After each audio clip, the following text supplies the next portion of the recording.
Shri Venkateswara gold తాకట్టులో ఉన్న మీ బంగారాన్ని విడిపించి కొనబడును.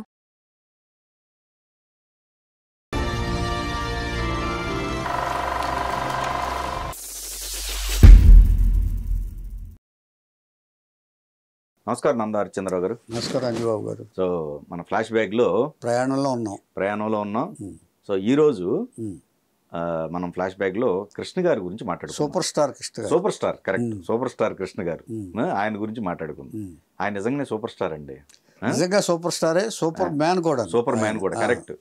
డేరింగ్ ఫస్ట్ టైం చేసినవి ఇండస్ట్రీ పరంగా రికార్డ్స్ ఉన్నాయి. First time Eastman colour, first time CinemaScope, first time 70mm. ఏమండి, ఎవరో ధైర్యం చేయలేని సినిమా అల్లూరి సీతారామరాజు తీశాడు ఆయన. కరెక్ట్. ఈవెన్ ఎన్టీ రామారావు కూడా ధైర్యం చేయలేని సినిమా. తర్వాత 17 సినిమాలు డైరెక్ట్ చేశాడు ఆయన. 17 సినిమాలు డైరెక్ట్ చేశాడు. ఎవరో చేయలేని విధంగా ఒక హీరోయిన్తో దాదాపుగా 50 సినిమాలు యాక్ట్ చేశాడు ఆయన విజయ నిర్మల గారితో. ఫస్ట్ టైం సాక్షిలో కనెక్ట్ అయిన దగ్గర నుంచి 50 సినిమాలు విజయ నిర్మల గారితో డైరెక్ట్ చేశాడు. సింహాసనం కూడా ఒక రికార్డు కదండి. సింహాసనం రికార్డు 70mm రికార్డు ఆయన. ఈస్ట్మన్ కలర్, స్కోప్ను అల్లూరి సీతారామరాజు. ఈ రెండు మెయిన్. తర్వాత కౌబాయ్ మర్చిపోయా. ఫస్ట్ కౌబాయ్ సినిమా మోసగాళ్ళకు మోసగాడు. రైట్. ఏమండి, తర్వాత ఫస్ట్ ఈయన agent Gudachari 116 spy movies first time ఆయన హీరో. అంచేత ఫస్ట్ ఆఫ్ ఇట్స్ కైండ్. ఆయన ఇంకెవరు అంత షైన్ అవ్వాల. విశేషం ఏంటంటే ఆయనకు ముందే వచ్చిన శోభన్ బాబు ఈ గూఢచారి 116లో చిన్న క్యారెక్టర్ వేసాడు ఆయన. శోభన్ బాబు కృష్ణ గారి కంటే ముందు వచ్చాడు 58లో. ఈయన 60 తర్వాత వచ్చాడు ఈయన. కానీ శోభన్ బాబు చెప్పిన చిన్న క్యారెక్టర్లు వేశారని అందులో ఈ గూఢచారి 116 ఒకటి శోభన్ బాబు. అంచేత ఇలాంటి కాకపోతే కృష్ణ గారి జీవిత సపోర్ట్ ఎక్కువగా జరిగిందండి. స్ట్రగుల్ అవ్వాల ఎక్కువ. కృష్ణ గారు ఎప్పుడు కూడా స్ట్రగుల్ అవ్వాల. ఆయన ఎడ్యుకేషన్ అయిపోయిన తర్వాత ఆయన కూడా ఎస్ఆర్ఆర్ శివార్ కాలేజీలో చదివాడు. ఎవరో ఈయన మురళీమోహను వీళ్ళందరూ క్లాస్మేట్స్. వీళ్ళకి కృష్ణ గారికి వీళ్ళందరూ క్లాస్మేట్స్ అక్కడ. ఈయనకి యాక్టింగ్ అంటే కూడా బాగా ఇంట్రెస్ట్ ఉండేది. ఈయన కూడా రామారావు గారు పాతాళ భైరవి, నాగేశ్వరరావు గారు దేవదాసు చూసి ఇన్స్పైర్ అయ్యి ఇండస్ట్రీకి వచ్చిన ఆయనే. ఈయనకి బాగా ఇంట్రెస్ట్ ఉంటే ఏం చేశారంటే ఈయన కూడా తండ్రికి చెప్తే రికమెండేషన్ లెటర్ రాసిచ్చాడు ఆయన. ఎవరో ఏలూరులో ఎవరో ఉంటే దీనికి చక్రపాణి గారి తాలూకు ఎవరో ఉన్నారు. చక్రపాణి గారికి ఒకటి, తర్వాత ఇంకెవరికో ఇద్దరికి లెటర్స్ రాసిచ్చాడు ఆయన. ఈయన ఎల్వి ప్రసాద్ గారి అబ్బాయికి ఒక లెటరు. ఆనందరావు, రమేష్ ప్రసాద్ గారు కాదు, ఆనందరావు. వాళ్ళకి లెటర్ రాసిచ్చాడు ఆయన. లెటర్ రాసిస్తే ఏం చేశాడంటే ఆయన లెటర్స్లు పట్టుకుని వచ్చాడు. చక్రపాణి దగ్గరికి వచ్చాడు. చక్రపాణి గారి దగ్గరికి వచ్చిన తర్వాత చూశాడు ఆయన. బాగున్నావయ్యా, నువ్వు పైకి వస్తావు, కానీ ఏజ్ చాలా చిన్నది. నువ్వు ఇక్కడ 19 ఏడు కదా, ఇప్పుడు డిగ్రీ అయిన తర్వాత వచ్చాడు ఆయన. 19 ఏడు కదా, అంచేత నువ్వు కొంతకాలం వెయిట్ చేయాలి, నీకు కొంచెం ఇది రావాలంటే, పూర్తి బాడీ షేప్ రావాలంటే కొంతకాలం వెయిట్ చేయని చెప్పాడు ఆయన. కానీ ఈ ప్రయత్నాలు మారలే. మళ్ళీ వెనక్కి వెళ్ళటం ఎందుకులే, తెనాలి వెళ్ళటం అని చెప్పేసి ఆయన మళ్ళీ సెకండ్ లెటర్ ఉంది కదా ఇక్కడికి వచ్చాడు ఆయన. ఆనందరావు గారి ఎల్వి ప్రసాద్ గారి అబ్బాయి దగ్గరికి వచ్చాడు.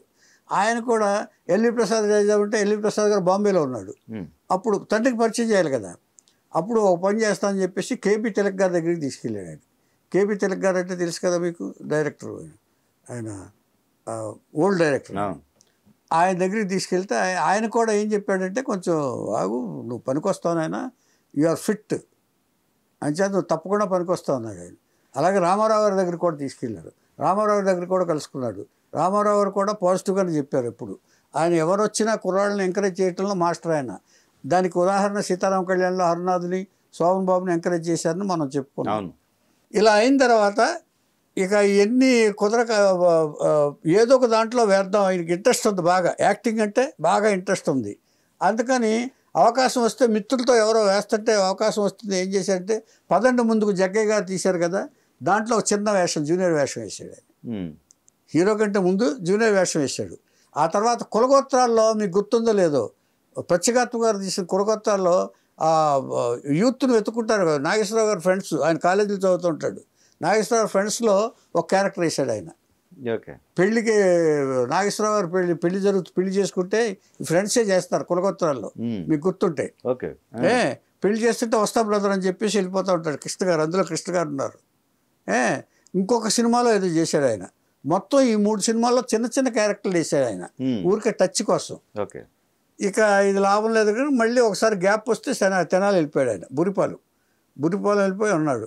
అప్పుడు ఈ 64లో 62, 63 వరకు ఇది జరిగింది. ఈ చిన్న చిన్న క్యారెక్టర్లు ఈయన వేశాడు. ఈయనేం పెద్ద ఫీల్ అయ్యేవాడు కాదు, బాగా ఎక్కువ స్ట్రగుల్ అవ్వాల కృష్ణ గారు. ఇది ఉంటే ఉంటుంది, లేదంటే లేదు. ఫైనాన్షియల్ స్ట్రగుల్ అసలు లేదు. సోహన్ బాబు గారు పడ్డట్టు ఫైనాన్షియల్ స్ట్రగుల్ అసలు లేదు. వచ్చినప్పుడు ఇక్కడ తెనాలి వెళ్ళిపోయినప్పుడు ఆయన ఈ ఆదిత్య సుబ్బారావు గారు 64లో అనౌన్స్ చేశాడు. ఆయన కొత్త నటినట్లతో మేము సినిమా తీస్తున్నాం, తేనె మనసులు అనే సినిమా.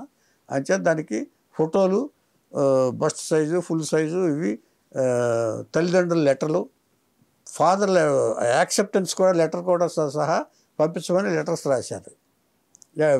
పేపర్ యాడ్ ఇచ్చారు, ఫోటోలు పంపించారు ఆయన. ఆ ఫోటోలు పంపించిన వాళ్ళు కృష్ణరాజు గారు ఉన్నారు, జయలలిత ఉంది, హేమమాలిని ఉంది. They are all rejected. అయిన తర్వాత దీనికి వచ్చారు. దీనికి వచ్చిన తర్వాత ఆయన కృష్ణ గారు సెలెక్ట్ చేశారు. అక్కినేని నాగేశ్వరరావు గారు ఓపెనింగ్కి వచ్చారు ఆయన తర్వాత. అంటే వాళ్ళు కూడా సలహాదారులు ఇక్కడ ఇదికి, ఈ తేనె మనసులు బృందానికి. కె విశ్వనాథ్ గారు ఆదిత్య దగ్గర కో డైరెక్టర్గా ఉన్నాడు ఆయన ఆ సినిమాకి. కె విశ్వనాథ్ ట్రైనీ ఆయన. ఈ ఆర్టిస్ట్ అందరిని ట్రైన్ చేసే బాధ్యత కె విశ్వనాథ్ గారు చెప్పారు. తేనె మనసులకి ఈ ఆర్టిస్ట్ కృష్ణ గారికి డైలాగులు చెప్పే బాధ్యత, ఇచ్చేసే బాధ్యత, మొత్తం సెలక్షన్లో ఏ సీన్లు ఎక్కడ ఉండాలి, సీన్లు డైరెక్ట్ ప్రిపేర్ చేయటం, వాళ్ళందరినీ కూర్చోబెట్టి వర్క్షాప్ అంటారు చూసారా, ఆ వర్క్షాప్ ఈయన విశ్వనాథ్ గారి ఆధ్వర్యంలో జరిగింది. ఇంచేతంటే తర్వాత రేపు ఫిల్మ్ వేస్ట్ అవ్వకూడదు కదా, వర్క్షాప్స్ ఎందుకు చేస్తారంటే ఫిల్మ్ వేస్ట్ అవ్వకుండా, నెగిటివ్ కాస్ట్ అప్పుడు అది చేశారు. చేసిన తర్వాత ఆదిత్య సుబ్బారావు గారు సెలెక్ట్ చేశారు, కృష్ణరాజు గారు సెలెక్ట్ చేయలే, జయలలితని సెలెక్ట్ చేయలే, హేమమాలిని సెలెక్ట్ చేయలే. They are all rejected. వాళ్ళు పెద్ద రికార్డులు సాధించారు తర్వాత. అంచేత మన మేధావుల్లో కూడా ఒక్కోసారి మనం కరెక్ట్ జడ్జిమెంట్ చేయలేకపోవచ్చు. అంతే ఎవరిని తప్పు పట్టలేం. ఆ క్షణానికి ఎవరికి బాగుంటే, ఎవరి మనసులో ఉంటే ఇక్కడ ఒకటి అనుకోవచ్చు, ఆ క్యారెక్టర్కి ఈయన సూట్ అవుతారు అనుకోవచ్చు. అట్లా మనం వాళ్ళ అంటే క్యారెక్టర్ అనేది మాస్టర్ క్యారెక్టర్ మాడ్యులేషన్ చేసినప్పుడు, మాడ్యులేషన్ డైలాగ్ చెప్పిస్తారు కదా, డైలాగ్ చెప్పినప్పుడు మాస్టర్ గా ఈయన బాగుంటాడేమో అని అనిపించవచ్చు. మీరు చెప్పిన చేత ఈయన కృష్ణరాజు గారు అయితే కొంచెం గంభీరమైన వాయిస్, ఆయన బాగా గంభీరంగా చెప్తారు. అలాగే జయలలిత నచ్చలా, హేమమాలిని నచ్చలా. అప్పటికి ఎలా ఉన్నారో మరి, ఇప్పుడంటే మనం చూస్తున్నాం కాబట్టి మనం ఇదైన తర్వాత అప్పుడు వాళ్ళ అదృష్టవంతుడు.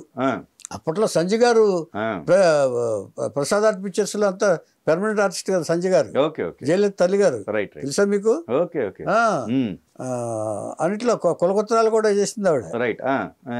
ఇలా ఉంటుండగా కృష్ణ గారు సెలెక్ట్ చేశారు, షూటింగ్స్ చేశారు. షూటింగ్ ఫస్ట్ బ్లాక్ అండ్ వైట్లో తీశారు తేనె మనసులు. ఫస్ట్ బ్లాక్ అండ్ వైట్లో, అప్పట్లో అదే కదా బ్లాక్ అండ్ వైట్ కాలం అది. ఇంకా ఇది 65, 64, 65 బ్లాక్ అండ్ వైట్ కాలం. రష్ చూసిన తర్వాత ఎందుకో ఇది ఓన్ బ్యానర్, ఆదిత్య సుబ్బారావు గారు, సి సుందరం తమిళ నిర్మాతతో కలిసి బ్యానర్ బాబు మూవీస్ అని పెట్టారు. అది ఎందుకో నచ్చల. ఒక 2 రీళ్ళు పోయిన తర్వాత అది తీసి పక్కన పెట్టేసి మళ్ళీ కలర్లో స్టార్ట్ చేశారు సేమ్. ఇంకా డైలాగులన్నీ ప్రిపేర్ అయ్యారు కదా. ఏం జరిగింది అయిన తర్వాత అక్కడ సుకన్య, సంధ్యారాణి, ఇక బందర్లో ఉన్న క్యారెక్టర్ ఆర్టిస్టులు బందర్ నుంచి తీసుకున్నారు. అందరి నుంచి తేనె మనసు శుభ్రంగా తయారయ్యి బ్రహ్మాండమైన హిట్ అయింది. ఆ తర్వాత అదే రోజుల్లో అన్ని సెంటర్లో తిరిగారు ఈ ఆర్టిస్టులు వేసుకుని. మీకు గుర్తుందో లేదో, రామ్మోహన్ని ఇన్ని. తీరా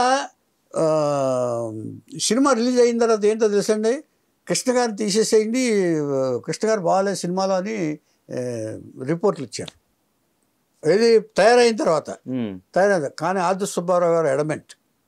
ఆయన నో, నేను పరిచయం చేసిన ఆర్టిస్ట్ నేనే తీస్తాను, పైగా నేను సెలెక్షన్ చేశానంటే నా తప్పు అంటారు. అది డైరెక్టర్గా నేను తప్పు చేసినట్టు, ఆ తప్పు నేను యాక్సెప్ట్ చేయను. కృష్ణ డెఫినెట్గా పైకి వస్తాడు అని చెప్పి ఖచ్చితంగా నమ్మిన వ్యక్తుల్లో ఆదుత్ సుబ్బారావు గారు నంబర్ 1. కానీ ప్రజాభిప్రాయం ఏంటో తెలుసండి, ఆంధ్ర దేవానందలాగా ఉన్నాడు మన రామ్మోహన్ పైకి వస్తాడు హీరోగా, కృష్ణ పనికిరాడు అన్నారు. పైగా దురదృష్టవశాత్తు ఏమైంది, దురదృష్టమో అదృష్టమో, ఈయనకి నెక్స్ట్ పిక్చర్ 2 పిక్చర్ల కాంట్రాక్ట్ మీద సంతకం చేశారు. సెకండ్ పిక్చర్కి కూడా కన్నె మనుషులకు కూడా ఈయన పాజిటివ్ క్యారెక్టర్ రామ్మోహన్కిను ఒక మామూలు క్యారెక్టర్ కృష్ణకి ఇచ్చారు, ఒక చాకలోడు క్యారెక్టర్ ఏదో అందులో నాకు గుర్తున్నంతవరకు. ఇచ్చేటప్పటికి ఇంకా కన్ఫర్మ్ చేశారు. సో ఈ కృష్ణ మీద నమ్మకం లేకనే ఊరికే ఆది సుబ్బారావు చెప్తారు, కానీ కృష్ణ గారు మీద నమ్మకం లేకనే ఇట్లాంటి క్యారెక్టర్లు ఇచ్చారు. రామ్మోహన్ పైకి లేపేస్తున్నాడు. ఆయన ప్రైవేట్ మాస్టర్ అని తీశాడు. ప్రైవేట్ మాస్టర్ ఇది అనుకుంటా ఒకటి రామ్మోహన్తో హీరోగా పెట్టి. సో ఇట్లాంటి పరిస్థితులు జరుగుతుంటే కృష్ణ గారి మీద యాడ్వర్స్ రిమార్కులు వచ్చినాయి. కానీ కృష్ణ గారు ఎప్పుడు కూడా దాని గురించి ఆలోచించాల. నాకు ఏది అవకాశం వస్తే నేను వెళ్ళిపోవాలి, నేను చెయ్యాలి అనుకున్నాడు తప్ప ఆ కృష్ణ గారు ఏం ఆలోచించకుండా తను ముందుకెళ్ళాడు. అక్కడి నుంచి ఈ డూండి గారు ఏమనుకున్నాడంటే, ఈ కుర్రాడు బాగున్నాడు, మంచి కృష్ణ ఎర్రగా బుర్రగా చాలా 6 అడుగులు ఎత్తున్నాడు అని చేత ఇతనితోటి జేమ్స్ బాండ్ సినిమా తీస్తే ఎలా ఉంటుందని చెప్పి డూండి గారికి ఐడియా వచ్చింది. డూండి గారు అంటే ఆయన పోతి శ్రీనివాసరావు గారు అబ్బాయి, సుందర్లాల్ నాథ డూండి మీకు గుర్తుండే ఉంటుంది. ఆ డూండి గారు ఏం చేశారంటే గోదావరి వనహంసగిరిని ఈ 3 ఇంగ్లీష్ పిక్చర్స్ కలిపి జేమ్స్ బాండ్ పిక్చర్స్ 3 ఉన్నాయి, ప్యానిక్ ఇన్ బ్యాంకాక్ 2-3 పిక్చర్లు కలిపి ఒక కథ తయారు చేసి కృష్ణ గారితో గోదావరి 116 అని తీశారు. సూపర్ హిట్ అయింది. కృష్ణ గారికి విపరీతమైన పేరు వచ్చేసింది. ఇంతే, ఇంకా he never turn back. James bond industry James bond అయ్యారు. ఇంకెవరు లేరు అప్పుడు, ఎవరు చేయలే. ఎవరన్నీ చేసినా జేమ్స్ బాండ్ అనే పేరు కృష్ణ గారికి తప్ప ఇంకెవరికి రాలా, ఎంత పెద్దవాళ్ళు వేసినా. అక్కడి నుంచి ఆయన వెనక్కి తిరగదు. నెక్స్ట్ నెల్లూరు కాంతారావు గారు అసాధ్యుడు అనే సినిమా తీశాడు. అసాధ్యుడు అనే సినిమా దీంట్లో ఫస్ట్ టైం అల్లూరి సీతారామరాజు వేషం వేశాడు. ఎవరో ఈయన ఒక ఇంటర్నల్ డ్రామాలో అల్లూరి సీతారామరాజు వేశారు. అదే నాంది తర్వాత ఆయన అల్లూరి సీతారామరాజు తీయటానికి అందరూ బాగుందన్నారు. తర్వాత నాంది అయింది. సో ఇట్లాగా సినిమాలు చేసుకుంటూ సాక్షి, బాపు గారు సాక్షి మొదలుపెట్టారు. అందులో గొప్ప పెర్ఫార్మర్, అమాయకుడిగా గొప్ప పెర్ఫార్మెన్స్ ఇచ్చాడు కృష్ణ గారు. నభూతో భవిష్యత్తులాగా అందులో ఆయన కెరీర్కి అందరూ మేధావులు మెచ్చుకున్న పెర్ఫార్మెన్స్ సాక్షిలో ఇచ్చారు. అది తాష్కెంట్లో కూడా ప్రదర్శింపడితే సాక్షి కృష్ణ గారికి మంచి పేరు వచ్చింది ఒక అమాయకుడిగా. ఆ అమ్మ కడుపు చల్లగా అత్త కడుపు చల్లగా అనే పాట కూడా ఉంది విజయనిర్మల. అక్కడ విజయనిర్మల గారికి కృష్ణ గారికి కనెక్ట్ అయింది మెంటల్గా. ఇచ్చేదంటే ఎవరు ఎలా కలుస్తారో చెప్పలేదు. అప్పుడు ఆ దాంట్లోనే చేస్తున్న రాజబాబు కృష్ణ గారి ఫ్రెండ్ జోషిని చెప్పాడు, మీ ఇద్దరు ఖచ్చితంగా ఈ సినిమా అయ్యేటప్పటికి మీరు ఒకటవుతారు, పెళ్లి చేసుకుంటారు. ఆ అత్త కడుపు చల్లగా ఆ పెళ్లి కార్యక్రమం ఉంటుంది కదా, సన్నికల్లు మీద కాలు పెట్టరా అని, ఇదే నిజం అవుద్ది అని చెప్పి రాజబాబు జోషిని చెప్పాడు. ఆ గుడి కూడా సెంటిమెంట్, అక్కడే పెళ్లి చేసుకున్నారు.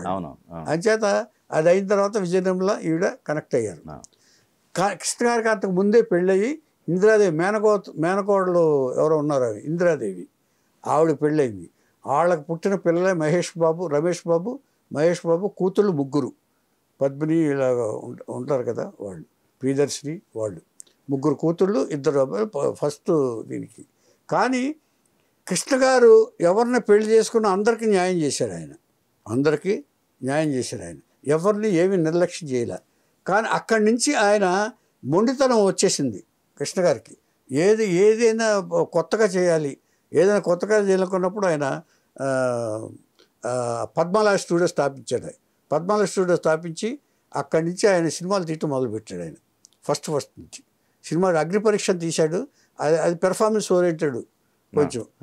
దాని తర్వాత అక్కడి నుంచి మోసగాళ్ళని స్టార్ట్ చేశాడు ఆయన. ఫస్ట్ కౌబాయ్ సినిమా అయిన తర్వాత ఈయనకి మోసగాడు అయిన తర్వాత ఇక కౌబాయ్ సినిమాలు 4-5 వచ్చినాయి. ఆయన దాస్ గారు తీశారు దాదాపుగా 30-40 సినిమాలు కృష్ణ గారితో తీశారు. వాళ్ళిద్దరు కాంబినేషన్లో దాదాపుగా 50 సినిమాలు వచ్చినట్టు నాకు గుర్తు. అంటే ఎక్కువ ఎవరు ఆయనకంటే ఎక్కువ ఎవరు తీయలేదు. ఆ తర్వాత ఈయన ఎవరో చెప్పారో మరి అసాధ్యుడు గుర్తు చేశారో అల్లూరి సీతారామరాజు తీయాలని ఐడియా వచ్చింది. అంతకుముందు ఎన్టీ రామారావు గారు అల్లూరి సీతారామరాజు తీయాలని చెప్పి స్క్రిప్ట్ రాయించి ఆ సెకండ్ హాఫ్ కదలట్లా. ఇప్పుడు కొన్ని రిస్ట్రిక్షన్స్ ఉంటాయి. ఈ బ్రిటిష్ వాళ్ళతో ఎక్కువ మీటింగులు ఉండవు. ఎవరికి ఈ సీతారామరాజుకి ఈయనకి హైడ్ అండ్ సీక్ జరిగేది. వాళ్ళు పట్టుకునే లోపల అల్లూరి సీతారామరాజు ఆ పోలీస్ స్టేషన్ని అటాక్ చేసి ఆయుధాలు పట్టుకుని వెళ్ళిపోయాడు సీతారామరాజు. ఏది కేడీపేట, కృష్ణదేవపేట, ఇవన్నీ ఆ ఏరియాలని చెప్పి మరీ అటాక్ చేసేవాడు. ఇది అయిన తర్వాత ఇందులో డాక్యుమెంటేషన్ కనిపించింది రామారావు గారికి. ఆయనకి ఫుల్ సాటిస్ఫాక్షన్ రాలా, తీయటానికి ధైర్యం చాల.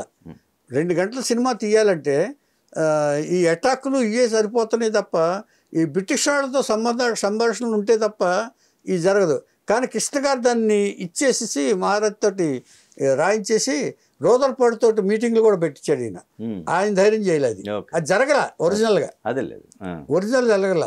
కానీ దీన్ని సినిమాటిక్గా దీన్ని ప్రజెంట్ చేయడం కోసం కృష్ణ గారు ఒక అడుగు ముందుకు వేసి అక్కడే ఆయన డేరింగ్ డాషింగ్ అని పేరు వచ్చింది. ఆయన మోసగాడి నుంచే ఆయన డేరింగ్ డాషింగ్ హీరో అని చెప్పేసి అక్కడి నుంచే ఆయనకు బిరుదు వచ్చింది కృష్ణ గారికి. వచ్చిన తర్వాత అది దేని గురించి వెనకాడేవాడు కదండి. ఏమవుద్ది ఇప్పుడు డైరెక్షన్ ఇప్పుడు దీనికి టైం పడుతుంది. ఎందుకు టైం పడుతుంది, మనందరికీ వచ్చు కదా, మనందరం ఆర్టిస్టులు కదా, ఇలాగే చెప్పేవాడు ఆయన. అయిన తర్వాత రామారావు గారి దగ్గరికి వెళ్ళాడు. రామారావు గారు మర్యాద కదా, రామారావు గారు అంటే గౌరవం ఈయనకి కృష్ణ గారికి, మనం అది గుర్తుంచుకోవాలి. రామారావు గారి దగ్గరికి వెళ్తే సార్ ఇలాగ నేను అల్లూరి సీతారామరాజు తీద్దాం అనుకుంటున్నాను ఆల్రెడీ ప్రిపేర్ చేసాడు ఆయన. చేసిన తర్వాత వెళ్ళాడు. ఎవరో చెప్పారు రామారావు గారు కూడా ఒకసారి వీళ్ళు మొక్క చెప్తే మంచిది కదా, పెద్ద ఆయన కదా ఇండస్ట్రీకి అని చెప్తే అప్పుడు వెళ్ళాడు ఆయన. ప్రిపరేషన్స్ అయిపోయినాయి, పంపించేశాడు. అయిపోయిన తర్వాత ఇలా తీస్తున్నాను అన్నాడు. మేము తీద్దాం అనుకుంటున్నాం కదా అన్నాడు. అందులో ఏముంది బ్రదర్, ఏదో సెకండ్ హాఫ్ ఉందా అన్నాడు. అవి ఏదో చేసుకున్నాను, నాకు తగినట్టుగా నేను తీస్తున్నాను సార్ అని చేత అందరూ సపోర్ట్ చేస్తున్నారు అని చెప్పాడు. మీరు తీయదు బ్రదర్, నేనే తీస్తాను అన్నాడు ఆయన. మీరు ఆపేయండి, నేను మొదలు పెడతాను అన్నాడు ఆయన. కాదు సార్, ఆల్రెడీ యూనిట్ వెళ్ళిపోయింది చింతపల్లి, ఆయన చేత ఆర్టిస్టులు కూడా ఫిక్స్ చేసేసి పంపించేశాను, ఆయన చేత ఒక మాట మీతో చెప్దామని గౌరవపూర్వకంగా వచ్చాను సార్ అని చెప్పాడు. ఇట్స్ ఆల్ రైట్, ఇంకా మాకు చెప్పడం ఎందుకని ఆయన రామారావు గారు వెళ్ళమన్నారు. అక్కడి నుంచి ఆయన వెళ్ళాడు. దీనికి నాకు కనెక్షన్ ఏంటంటే ఈయన ఏం చేశాడు తెలిసి, ఎందుకు డేరింగ్ అంటామంటే చింతపల్లి అడవుల్లో చెట్లన్నీ ఒక ఫారెస్ట్ ఏరియా ఉంటుంది. నేను వెళ్ళానండి లొకేషన్కి, షూటింగ్ జరుగుతున్నప్పుడు అల్లూరి సీతారామరాజు. మేము ఏదో సినిమా చేస్తుంటే క్రేన్ కోసం వెళ్ళాను నేను వాళ్ళ లొకేషన్కి. వీజీపీ తెలుసా మీకు, మెడ్రాస్లో వీజీపీ కాటేజీలు ఉంటుంది కదా, ఆ వరుసగా దాదాపుగా 1 ఎకరమో 2 ఎకరాలు క్లీన్ చేయించారు సార్ ఈయన కృష్ణ గారు. 2 ఎకరాలు క్లీన్ చేసేసి కాటేజీలు వేయించారు, ఇంక్లూడింగ్ బాత్రూములతో సహా. ఇటు కాటేజీలు ఏమండి, మధ్యలో పద్మాలయ బ్యానర్ బొమ్మ లేదు. ఇలాగా ఏం చేసి ఎక్విప్మెంట్ మొత్తం యూనిట్ మొత్తం అక్కడ ఒకే చోట. అంటే దాదాపుగా ఇటు ఒక 10 కాటేజీలు, మొత్తం ఆర్టిస్టులు అక్కడే, యూనిట్లు అక్కడే, డైరెక్టర్ అక్కడే, ఇది అక్కడే. వి రామచంద్రరావు గారిని పెట్టాడు డైరెక్టర్ కింద. వి రామచంద్రరావు గారు పెట్టిన తర్వాత అక్కడికి వెళ్ళిన తర్వాత మరి ఆ ఫారెస్ట్ అట్మాస్ఫియర్ పడక ఆయనకి ఏదో హార్ట్ అటాక్ వచ్చి చనిపోయాడు ఆయన రామారావు. అప్పుడు కృష్ణ గారు కంటిన్యూ చేశారు, దాస్ గారిని పిలిపించి, మొత్తం దాస్ గారిని పిలిపించి కృష్ణ గారు వచ్చారు. నేను వెళ్ళాను, అక్కడ చూశాను నేను అదంతా. అది అంత డిసిప్లిన్ అంత ఇచ్చేసి భారీతనం చూసి అందరికీ కాటేజీలు, బాత్రూమ్ సౌకర్యాలు, సాయంత్రానికి ఫుడ్, మెస్సు అన్నీ ప్రిపేర్ చేశాడు. అంత చక్కగా చేసేవాడు. పద్మాలయ స్టూడియోస్ అంటే అక్కడ పెద్ద పేరు అప్పటికి. అలా చేసి అల్లూరి సీతారామరాజు తీశారు. తీసిన తర్వాత ఇక ఎంత వైభవంగా హిట్ అయిందో అది మీకు తెలుసు. అప్పుడే ఘంటసాల గారు లాస్ట్ పాట అక్కడ తెలుగు వీర లేవరా, దానికి నేషనల్ అవార్డు వచ్చింది. తెలుగు వీర లేవరా అనే పాటకి ఆయన పాడలేకపోతున్నారు. అప్పటికే అనారోగ్యంతో ఉన్నారు. కానీ బిట్టుగా అయినా సరే పాడండి సార్, ఈ పాట మీరే పాడాలి అని చెప్పేసి ఆయన కృష్ణ గారు బతిమాలి ఘంటసాల గారి చేత పాడించిన ఆఖరి పాట అది. నేను ఆ ఫంక్షన్కి వెళ్ళాను. వెళ్తే అప్పటికే ఘంటసాల గారు ఆయాసంతో ఉన్నారు. పద్మాలయ బ్యానర్ పాట పాడటానికి కూడా ఆయాసపడ్డారు. నేను చూశాను అది, నేను ప్రత్యక్ష సాక్షి దానికి. ఇది అయిపోయింది. ఇక వెనుతిరిగి చూడలే ఆయన. సింహాసనం తీశాడు ఆయన. తర్వాత కృష్ణ గారి కెరీరు దేదీప్యమానంగా వెలిగిపోతుంది. ఆయన వెలిగిపోవటం కాకుండా పద్మాలయ స్టూడియో నమ్ముకుని చాలామంది 24 క్రాఫ్ట్స్ వాళ్ళు పద్మాలయ స్టూడియో నమ్ముకుని బాగా ఉన్నారు. వాళ్ళే సీరియల్స్ కూడా తీశారు అక్కడి నుంచి. తర్వాత ఆదుత్ సుబ్బారావు గారు చనిపోతే సడన్గా అక్కడి నుంచి ఎక్కడ షూటింగ్ నుంచి వచ్చి ఆయన మెడ్రాస్లో 75లో దానికి అటెండ్ అయ్యి ఆయన తర్వాత వాళ్ళ ఫ్యామిలీకి ఏమీ జరగకూడదని చెప్పి వాళ్ళ అబ్బాయికి పద్మాలయ స్టూడియోలో అవకాశం ఇచ్చాడు ఆయన. అంతకుముందు కూడా మనం చెప్పుకున్నాం. అదే కృష్ణ గారి గురించి, కృష్ణ గారి సందర్భం కాబట్టి. అంటే ఈయన ఎంత సెంటిమెంట్గా ఉంటారో, అంటే తనకి అవకాశం ఇచ్చిన వాళ్ళు తను ఈ స్థానానికి వచ్చిన కారకులైన వారిని మర్చిపోవడం అంటే చెప్పడానికి కృష్ణ గారికి ఇది. అంటే కృష్ణ గారి కాంపౌండ్లో ఎప్పుడు కూడా కళకళలాడుతూ ఉండేది. నేను చూశాను అది. అండ్ ఇంకోటి అండి, కృష్ణ గారిని ఎక్కువ కూడా ప్రొడ్యూసర్స్ మనిషి అంటా ఉంటారు. ఆ ప్రొడ్యూసర్ మనిషి ఎందుకంటే నష్టం ఎవరికి జరిగినా కృష్ణ గారు ఉంటారు. పైగా పిక్చర్ అయిపోయిన తర్వాత ప్రొడ్యూసర్ని పిలుస్తాడు ఆయన. ఏంటి నీ పొజిషన్ ఏంటి, ఫైనాన్షియల్ గా బాగుంది అన్నాడు. అప్పటికే ఆయనకి 1-2 లక్షలు ఇవ్వాల్సి వస్తుంది. బాగుందంటే అయితే ఇవ్వు, లేదా ఎవరైనా తగ్గింది అనుకోండి, ఓకే నా దాంట్లో ఇవ్వక్కర్లేదులే, తర్వాత రిలీజ్ అయిన తర్వాత బాగుంటే ఇవ్వు అని చెప్పేవాడు. ఒకవేళ పిక్చర్ తన వల్ల పిక్చర్ దెబ్బతింది అనుకోండి, దెబ్బతింటే ఏం చెప్పేవాడంటే ఆయన మళ్ళీ ప్రొడ్యూసర్ని పిలిచేవాడు. అడ్రస్ వెతుక్కుని మరి తన పద్మాలయ మనుషులను పిలిపించి నీకు నేను డేట్స్ ఇస్తాను, అడ్వాన్స్ ఇవ్వద్దు, నువ్వు పిక్చర్ స్టార్ట్ చేసుకో, మిగతా దానికి ఫస్ట్ పూజల వరకు నువ్వు మిగతా ఆర్టిస్టుల వరకు నువ్వు డబ్బు అరేంజ్ చేసుకుని సినిమా తీసుకో, నాకు తర్వాత ఇద్దిగా అని చెప్పేసి ఇచ్చాడు. తర్వాత అల్లూరి సీతారామరాజు తయారైన తర్వాత ఒక ఇన్సిడెంట్ ఉంది. చక్రపాణి గారికి చూపించిన తర్వాత చూశాడు ఆయన, ఇక అల్లూరి సీతారామరాజు అంటే నువ్వేనయ్యా, బ్రహ్మాండంగా చేశావు, ఇక ఈ సినిమా తర్వాత నువ్వు గుర్తుపెట్టుకో, ఏ సినిమా కూడా ఆడదు, 1 సంవత్సరం పాటు ఈ సినిమాను గుర్తుపెట్టుకుంటారు, ఈ సినిమా తర్వాత ఏ సినిమాలో ఆడరు అని చెప్పి జోస్యం చెప్పాడు. అదేంటి సార్ అలా అంటారు? అవునయ్యా, అల్లూరి సీతారామరాజు నువ్వు అంత ఇంపాక్ట్ క్రియేట్ చేశావు. కృష్ణ అల్లూరి సీతారామరాజు అయితే ఇలాగే ఉంటాడంటే నేను నమ్ముతున్నాను, నాకే ఆ ఇంప్రెషన్ వచ్చింటే ప్రజలకి ఇంకెంత ఉంటుంది అన్నారు. అన్న తర్వాత అలా ఆయన చెప్పినట్టే 12 సినిమాలు ఫ్లాప్. 12 సినిమాలు ఫ్లాప్ అయినాయి. అయినా కూడా బెదర్లా. అందుకే కృష్ణన్ డేరింగ్ డాషింగ్ అన్నారు. అర్థమైందా? ఏముంది, అవుతూ ఉంటాయి సినిమాలు, మళ్ళీ ట్రై చేస్తామని చెప్పి పాడి పంటలు అనే కథ ఎప్పుడో చెప్పాడు ఆయన. అది తీరా అప్పుడు పాడి పంటలు తీసి పద్మాలయ బ్యానర్ మీద దాన్ని హిట్ చేశాడు ఆయన. అప్పుడు విలేజ్ పిక్చర్స్ కూడా కృష్ణ గారి సూటబుల్ అని చెప్పేసి ఆ పేరు వచ్చింది. జేమ్స్ బాండ్ వచ్చింది, కౌబాయ్ అని వచ్చింది, విలేజ్ పిక్చర్స్కి వచ్చింది. తర్వాత మహేష్ బాబుని 7వ సంవత్సరంలో హీరోగా పరిచయం చేసి సినిమా తీశాడు, ఈయన డైరెక్ట్ చేశాడు. ఇది అయిన తర్వాత కురుక్షేత్రం మొదలుపెట్టాడు. మళ్ళీ అంటే బాబు ఎన్టీఆర్ గారు ఇచ్చేస్తారంటే ఈ కురుక్షేత్రం తీస్తున్నాడు కదా, మళ్ళీ చెప్పిరామన్నారు. వెళ్తే రామారావు దగ్గరికి వెళ్ళాడు. ఈయన వెళ్ళా. ఏఎస్ఆర్ ఆంజనేయులు అని ఉన్నాడు ఆయన, మాధవి పిక్చర్స్. ఏఎస్ఆర్ ఆంజనేయులు పద్మాలయతో బాగా కనెక్టెడ్. కురుక్షేత్రానికి ఆయన కూడా ఒక నిర్మాత. పార్పుడు ఏఎస్ఆర్ ఆంజనేయులు గారు కురుక్షేత్రం తీస్తూ నిర్మాత వెళ్ళాడు రామారావు దగ్గర. సార్ నేను కురుక్షేత్రం తీస్తున్నాను, మీరు కృష్ణ వేషం వేయాలన్నారు. మీరేమిటి, మేమే తీస్తున్నాము అక్కడ, అది మేము ఆ కురుక్షేత్ర యుద్ధాన్ని మేము బేస్ చేసుకుని కర్ణ క్యారెక్టర్ వేరు చేసుకుని దుర్యోధన క్యారెక్టర్ చేసుకుని మేము చేస్తున్నాం అని చెప్పి చేశాను ఆయన. చేస్తే మరి మీరు ఆపేయండి అన్నాడు. రాదు సార్ అన్నాడు. అప్పుడు ఆంజనేయులు గారు మీరు ఆపేయండి అని చెప్పాడు. ఇది తీసుకొచ్చి కృష్ణ గారితో చెప్పాడు. ఆపేద్దాం అన్నాడు కృష్ణ గారు. పాపం వద్దండి, రామారావు గారితో మనం పోటీ పడలేము, ఎందుకంటే ఆయనే మనమే అంచా కృష్ణ చేత నేనెలా ఆపుతాను కృష్ణ గారు, ఇప్పటికే 20 లక్షలు ఖర్చు పెట్టాను, ఆయుధాలు తయారు చేయించాను, డ్రెస్సులు తయారు చేయించాను, ఆభరణాలు తయారు చేయించాను, వీటన్నిటిని మళ్ళీ మనం దేనికి ఉపయోగించలేము. ఈ సోషల్ పిక్చర్ అయితే ఓకే అనుకోవచ్చు, వీళ్ళు కాదని వాళ్ళు కాదని, కానీ కురుక్షేత్రం దీనికి అన్ని ముందు ప్రిపేర్ చేసుకుంటాం కదా, కాస్ట్యూమ్స్ పిక్చర్ ఇది, కాస్ట్యూమ్స్ అన్ని ప్రిపేర్ చేసుకుని బట్టలు కుట్టించాము, అందరు ఒక్కో డ్రెస్కి 15,000 అవుతుంది అప్పట్లోనే. మీరు ఒక పట్టు చీర కొనాలి. ఈ డ్రెస్సులు తెలుసా మీకు? నేను పనిచేశాను ఫోక్లోర్, అందుకని ఈ డ్రెస్సులను కుట్టించేసాను, ఇక లాలేదన్నారు. కృష్ణ గారు సైలెంట్ అయిపోయాడు.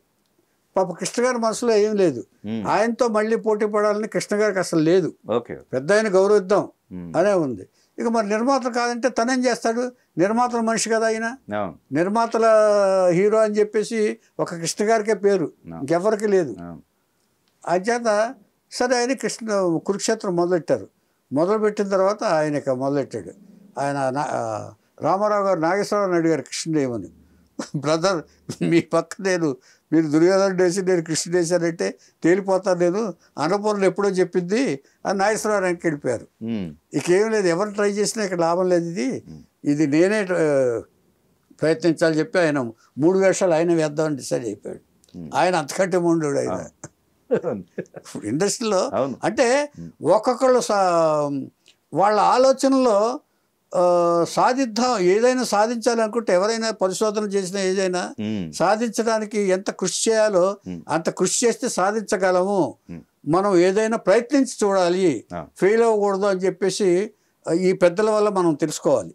ఎంచేదంటే రామారావు గారు వెనకడుగు వేయలే, సరే ఆయన చేసుకుంటున్నారు, మనం చేద్దాం అనే ప్రయత్నంలో తప్పే ఉంది అనుకుని ఆయన తన స్క్రిప్ట్ కొండవీటి వెంకటరావు గారితో రాయించుకుని అప్పటికే చాలా స్క్రిప్ట్లు రాయిస్తున్నాడు ఆయన.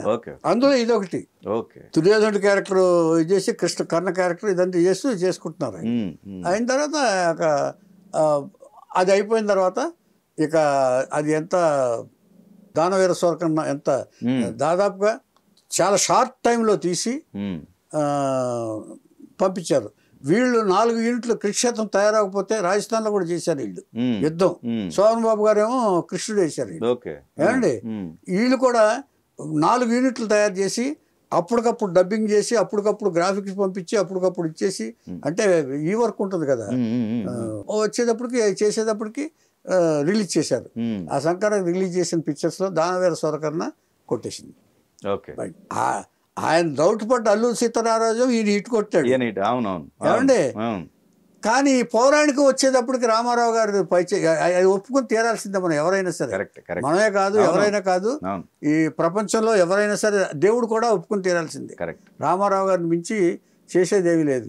అంచేత ఆయన ఒక్కడే ఏకచిత్రాధిపత్యంగా ఆయన దానవీర సూరకర్ణ తీసి ఆ ఒక్క దర్బార్ సీన్తో సహా దర్బార్ సీన్ 1000 అడుగులు ఒకే షాట్ లో యాక్ట్ చేసి సింగిల్ షాట్ లో దర్శకత్వ ప్రతిభది, ఆయన దర్శకత్వ ప్రతిభ కూడా. కన్నప్ప గారిని దడ్డర్లాడించాడు. కన్నప్ప గారు కెమెరామెన్, నాకు తెలుసు అది. వెళ్ళారు, ఎవరిని లోపలికి రానిచ్చేవాళ్ళు కాదు షూటింగ్ జరిగేటప్పుడు. అంచేత మేము ఆ టైంలో రామారావుతో కొన్ని సినిమాలు చేస్తున్నాం కాబట్టి మాకు ఇన్ఫర్మేషన్ ఇది ఉంది, అందుకని చెప్తున్నాను. కొన్ని మాస్క్ షాట్స్ లో ఈ చీర వేసినప్పుడు తాళ్ళు కూడా కనపడి తాళ్ళు కనపడుతుంది, ఎవరో చెప్తే మేముండగా తాళ్ళని చూస్తారు వాళ్ళు, ఇంకా మేమెందుకు అన్నాడు ఆయన. కానీ ఏం పర్వాలేదు అని చెప్పి రిలీజ్ చేశారు. మళ్ళీ రీషూట్ చేయలే. ఎంచేతంటే అప్పుడే ఆ టైంకి రిలీజ్ చేయకపోతే సంక్రాంతి రిలీజ్ కాదు, అంత పట్టుదలతో అది చేశారు. ఇది కృష్ణ గారి జీవితంలో ఇది మరో ఘట్టం. కానీ కృష్ణ గారు ఎప్పుడు ఎవరిని ఏం చేయలేదు, తన పని తను చేసుకుంటూ పోవడమే తప్ప కృష్ణ గారికి ఎవరి మీద ఒక మనసులో పెట్టుకోవడం అనేది కృష్ణ గారికి అసలు చేత కాదు.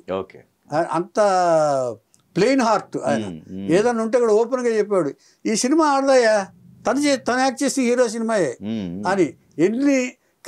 పెద్ద క్యాలిక్యులేటర్ కృష్ణ గారు. ఎలాగంటే ఈ సినిమా ఇంత ఇంత కలెక్ట్ చేస్తుంది, ఇంత కలెక్ట్ చేస్తుంది చెప్పడంలో మాస్టర్ కృష్ణ గారు. ఆ తర్వాత దేవదాస్ గురించి చెప్పాం మనం. దేవదాస్ గురించి కృష్ణ గారు అది నాగేశ్వరరావు గారి దగ్గరికి వెళ్ళి చెప్పాడు. ఓకే పర్వాలేదు, నేను అయినా అమెరికా వెళ్ళిపోతున్నాను కదా, నువ్వు చేసుకో అన్నాడు. అంచేత కృష్ణ గారు 4 పిల్లర్స్ అనటానికి పూర్తి న్యాయం చేసిన ఆర్టిస్టులు వీళ్ళు మనకి. నాగేశ్వరరావు గారు, రామారావు గారు, శోభన్ బాబు గారు, కృష్ణ గారు 4 పిల్లర్స్ ఆఫ్ సినిమా ఇండస్ట్రీ అనటంలో మనకు ఏమాత్రం సందేహం లేదు. ఈ భావి తరాలకు కానీ ఎవరికి కానీ వాళ్ళందరికీ వీళ్ళే, చిత్ర పరిశ్రమకి 4 పిల్లర్స్ వీళ్ళే.